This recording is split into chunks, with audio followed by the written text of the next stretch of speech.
All right, welcome back to the channel. It's your boy Fanon. In this video, we're going to talk about Errol Spence Jr., Terrence Crawford, and Mike Tyson, also Jermell Charlo, and some wild stuff Mike Tyson said on his show just yesterday. Let's talk about that in this video.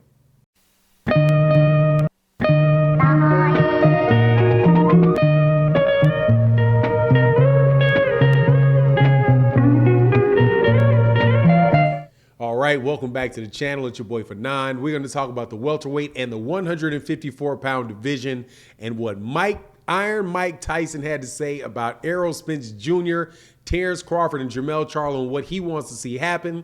Before I get into that, though, let me welcome you back to the channel. Thank you guys that are continually support the channel. Thank you guys so much for your support. If you are not subscribed to the channel, please accept my invitation to subscribe to the channel.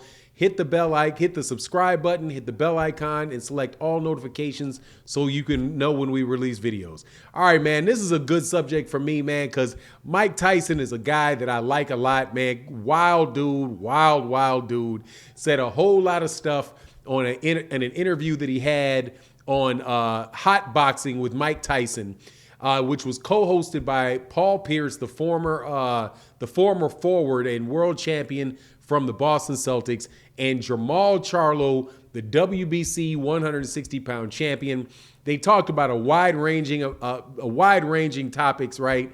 But Mike Tyson, man, is just the dude is just classic, man. And so he was talking and getting in Jermell Charlo's chest about what Jermell Charlo should do to get these big fights. He said, like, for example, he talked about the big bad Mexican David Benavidez and how Jermell Charlo needs to fight David Benavidez, right? And he also said, you know, about getting into Canelo Alvarez fight and getting these fights, he needs to go and search these dudes out, get in their face, do all kind of stuff, you know, get in their face and make these fights happen, right? And Jermell Charlo was like, man, that's not how it works, right, anymore. You know, it's not the same as it used to be when you were fighting, all of that type of stuff, which is absolutely positively not true, right? There are plenty of people that jumped in people's faces and didn't get fights before. Sometimes it works, sometimes it doesn't work, but it would be nice to hear Jermell Charlo be a little bit more adamant about the fights that he wants to see, right? But the thing that stood out in the interview for me was Mike Tyson's opinion about what Errol Spence Jr. should do next.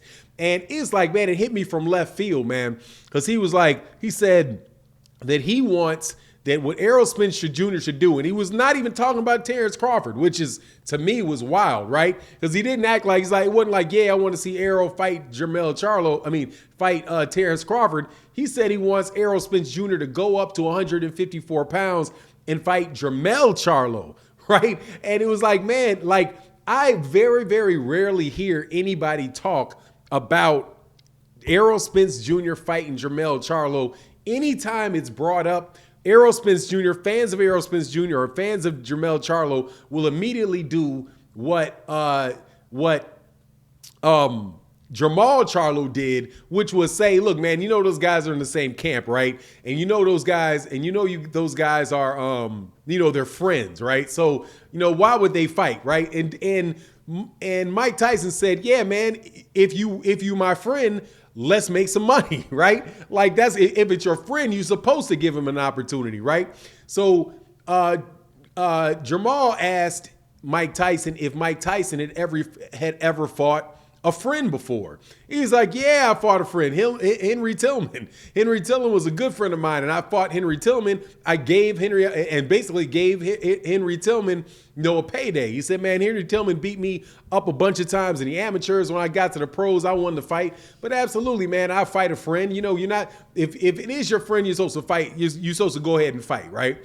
So, you know, I have been, over time, called somebody that is an Errol Spence Jr., you know, all kind of stuff, because I like Errol Spence Jr.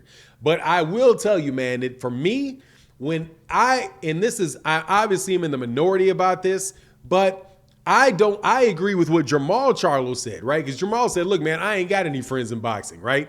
And I agree with that, man. If any situation where you have two of the best guys that are in a division or around a division That is a viable fight, and you can call me, whatever you want to call me. I would love to see the fight.